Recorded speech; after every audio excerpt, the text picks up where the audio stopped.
Call this meeting to order. Start with the Pledge of Allegiance. I pledge allegiance to the flag of the United States of America and to the republic for which it stands, one nation, under God, indivisible, with liberty and justice for all.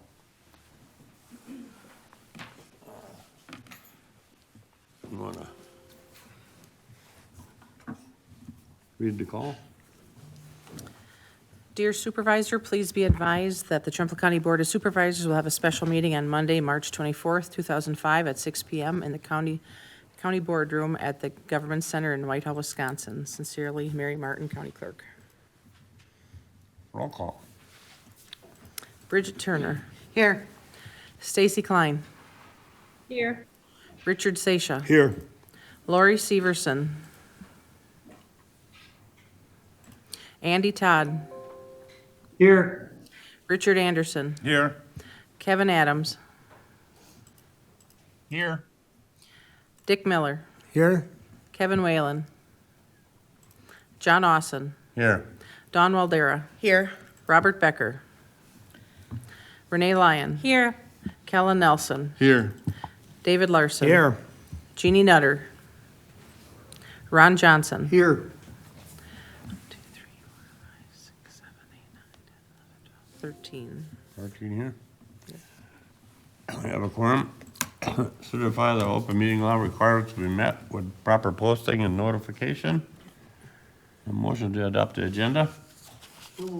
Second. Motion by Supervisor Johnson, second by Supervisor Larson. All those in favor signify by saying aye. Aye. Opposed, same sign. Carried. Resolution 2025-03-10, awarding sale of $6,455,000 obligation promissory notes. Okay, it's a 16-page resolution, so I'll be reading the first page And a little bit. and just, one paragraph on the back.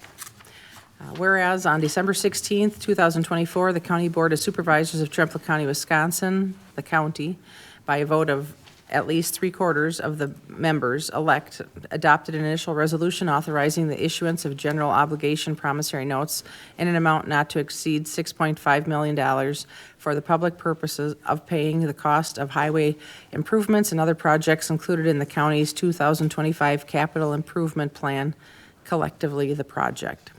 Whereas the County Board of Supervisors hereby finds and determines that the project is within the county's power to undertake and therefore serves a public purpose as the term is defined in section 67.04, parent 1, parent B, Wisconsin statutes. Whereas the county is authorized by the provisions of the section 67.12, parent 12, Wisconsin statutes to borrow money and issue general obligation promissory notes for such public purposes.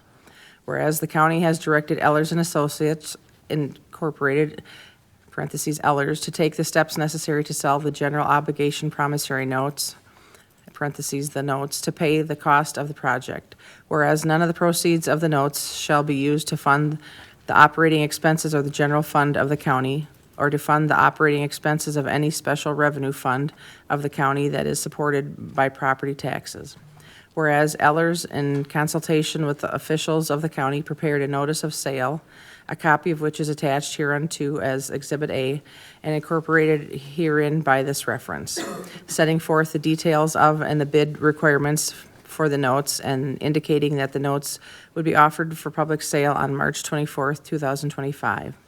Whereas the county clerk, in consultation with Ellers, caused a form of notice of the sale to be published and/or announced and caused the notice of sale to be distributed to potential bidders offering the notes for sale on March 24th, 2005. Whereas the county has duly received bids for the notes as described in the bid tabulation attached hereto as Exhibit B and incorporated herein by the reference, parentheses, the bid tabulation. And whereas it has been determined that the bid proposal, parentheses, the proposal submitted by the financial institution listed first on the bid tabulation fully complies with the bid requirements set forth in the notice of the sale and is deemed to be the most advantageous to the county. Ellers has recommended that the county accept the proposal. A copy of said proposal submitted by such institution, the purchaser, is attached hereto as Exhibit C and incorporated herein by this reference. Okay. Looking for a motion to approve. Motion to approve. I'll second that. Motion by Supervisor Larson, seconded by Supervisor Turner. And we'll turn it over to Brian Riley.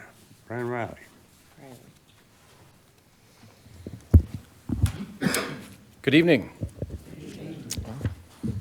That was very polite of you. Thank you. I'll walk you through just some high-level detail. I know we've been through the planning process specifically and identified what the capital costs would be for this year's capital budget, and clearly we were seeking to finance those costs. A number of things that I'll just kind of walk through quickly and certainly entertain any questions along the way. Just to kind of walk you through said bid tabulation that was referenced in the various whereases. We did receive 4 bids for purchase of the notes. Not uncommon to get anywhere from about 4 to 6 for the size of this issue and the corresponding credit rating, which I'll get to in a moment. It's a representative number.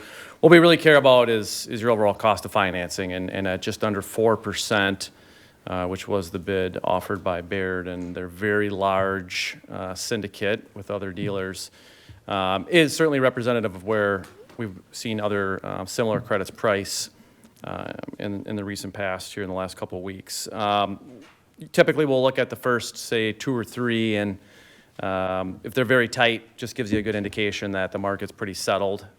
The dealers know where things are pricing, and so do their investor customers. And so, again, always looking to achieve the lowest all-in cost on behalf of the county. Any questions on the bids?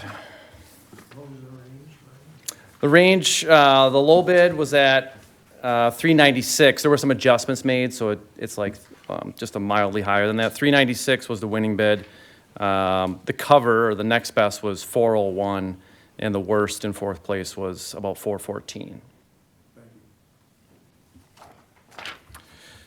Then I think importantly, go ahead. Can you explain to me, okay, I'm maybe getting ahead of you here. The reoffering premium, what is that? Why do we have it? Can you explain a little bit? There's always a risk in providing information, and this question is one of those risks, so I have to explain it to you. So think of it this way. The price of a bond, think about it in percentage terms. If the coupon equals the yield, which is the return to the investor, you're paying face value, all right? So if you just look at the 2026 maturity, I can understand that's a little confusing, right? So the return to the investor through the maturity date is 2.77%. The coupon, or the interest rate that you're paying them as the issuer, is 5%. Now that sounds very high, right?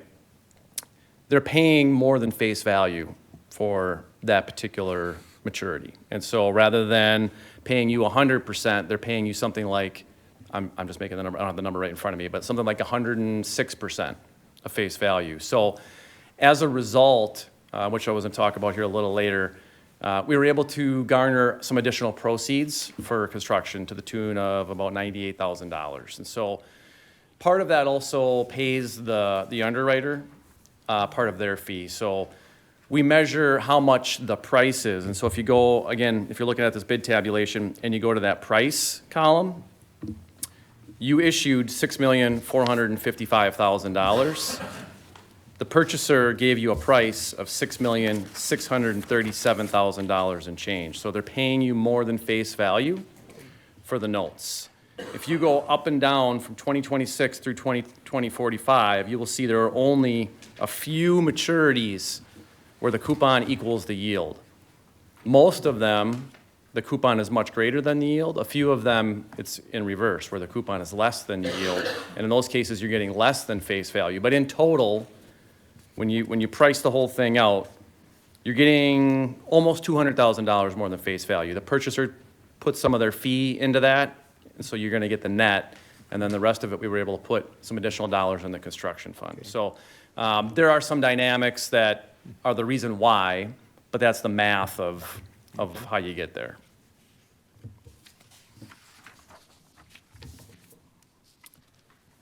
All right, and just so in that dynamic here, I was going to allude to at the end there, that even at that under 4% cost of capital, we were able to garner a little more additional dollars for project costs at that rate. And so, rating-wise, you've issued consecutively here for a number of years, and have always spent a little time on the rating. And I'd encourage you to all read the rating report. I'm not going to go through a chapter and verse and just give you more of the high-level detail. And so, for the last couple of years, you have maintained the AA- rating, which is strong. Again, AAA is the top of the heap, then AA+, then AA, then AA-. Then you go down into the A category, the same gradation applies, right? And so you've been at that AA- for some time, and there's also been a negative outlook assigned. And so some of that is weighted by things that are out of your control, local demographics, economy, et cetera, but some are in your control, and a little bit that had to do with not just your overall financial profile, but there have been occasions in the recent past where there's been some drawdowns of reserves to pay for some of the budgetary expenses in a subsequent year, largely related to capital, and I know you did that similarly this year. So the key to that is what you don't want to have portrayed is that you're essentially at an operational deficit, so to speak, in that what you're levying for dollars isn't going to support your operational costs on a go-forward basis. So it's something that's structural in nature, right? And so what was lacking in that regard was more of a forward-looking aspect, communicating to the rating analysts that on a long-term trajectory, say over the next 3 to 5 years, that won't be the case, that we don't have a structural deficit in place. And so some of the long-term planning that all of you did on the capital side specifically paid dividends in that regard. It gave them visibility into stabilization of the finances and your reserves, because your general fund reserves have a lot to do with the overall credit profile. It's not just debt, right? And so generally speaking, I know we talked a lot about the debt and the structure, and we were able to maintain that structure and the tax impact, but the number itself, the roughly $6.5 million, isn't really a contributing factor to the rating because it doesn't sway the scales, so to speak. The number itself, you're still paying off a good amount of debt each and every year, even though you're adding to some. And so that in and of itself, from a leverage perspective, isn't a poor thing. What we wanted to do was try to build a plan around the tax impact because the levy for debt service is becoming a larger proportion of your overall budget. And so the one thing that offsets that then is that more of a long-term financial perspective. And so as long as you continue on that path, I think we could argue that you'll maintain this rating. There won't be a further negative outlook assigned to the rating. So viewed that as a real positive as we entered this particular transaction. And also clearly you've got interest from the underwriting community and the investor community as well. So I'll address any questions there might be on the rating, but clearly if you want to read on your own later on and you have some, I'm always happy to address any questions from the board as well. The question in regard to the debt service cost as a percent of revenues, do we have a number for '24 yet? Do we have an estimated number for '24? No, okay.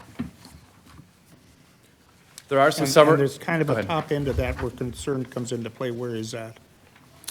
Once you get to about 20% of the total budget, you want to pay attention. 25% is kind of the line in the sand, so to speak. And again, there are a multitude of factors in the rating. There are some summary tables in here that kind of allude to what those factors are and then what percentage of the total rating profile they comprise. And I think that's informative because debt, while they're rating your debt is maybe not even like 35% of the total rating. So you have to take that into consideration. Then the levy for debt service is one of the factors within the total debt score. And so those tables give you some summary level detail as to how you look comparatively to other credits that are rated similarly, most of which tend to be much larger than you. So take it with a grain of salt that the data set is very, very wide and disparate. You fall within the category for a number of reasons, but it shows you where you're scoring higher than your rating metrics and where you're scoring lower, and then some of the qualitative factors that are adjusting for that. Thank you.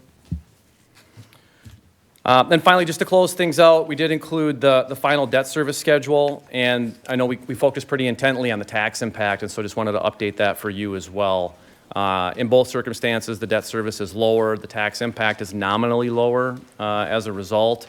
I know there was also a focus on the fact that you are financing some short-lived assets. And I just wanted to make sure everybody was very clear that, in the first 2 years, we're amortizing over $1 million of the total principal amount, which is a substantial proportion of the $6.5 million. So those short-lived assets are functionally being paid off fairly rapidly in the context of the overall financing. And you are paying off a good sum each and every year of principal with respect to your total debt portfolio. That's all I have for kind of summary level detail, and again, happy to address any other questions or comments. Any questions from the board? Including those remote questions? No questions. Okay. A motion and a second to approve the resolution. You want to call the roll to vote? John Austin, Yes. Dawn Waldera, Yes. Renee Lyon, Yes. Kellen Nelson, Yes. David Larson. Yes. Ron Johnson. Yes.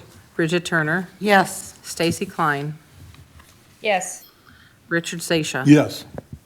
Andy Todd, Yes. Richard Anderson, Yes. Kevin Adams, Yes. Dick Miller. Yes. 13-4. 13-4? Yep. It passes. Thank you, Brian. Thank you all, and thank you very much for meeting on short notice and getting together this evening. Item 5, instruct the clerk to pay mileage and per diem. Move to approve. Motion by Supervisor Turner, second by Supervisor Waldera. We'll call the roll. Richard Anderson, Aye. Kevin Adams, Kevin? Yes. Dick Miller, Yes. John Austin, Yes. Dawn Waldera. Yes. Renee Lyon, Yes. Kellen Nelson, Yes. David Larson. Yes. Ron Johnson. Yes. Bridget Turner, Yes. Stacy Klein, Yes. Richard Sasha, Yes. Andy Todd. Yes. 13-4. Okay, okay. Just a question, Yes. Mr. Chair. Question for you. Does this look like, are we far enough along? Do you turn your mic on? Is it far enough, or whoever asked, Stacy? are far enough along with budgets that this might be the same issue for another year, for next year? I know we've kind of forecasted that. Yeah, we have, like, our long-term plan, that's why we put that long-term yeah, plan into yeah. place, so that we can look and see what are all the needs that are out there. And Right. so you've seen what the needs are, and so, I guess until you look at this, what I look at is the line, the interest we'll pay on this, yeah, and this is gonna happen again next year, so yeah, yeah. know if there's another answer, but keep hoping. Yeah. Okay. Any other questions at all or comments? Hearing none, we'll adjourn this meeting at 6:19.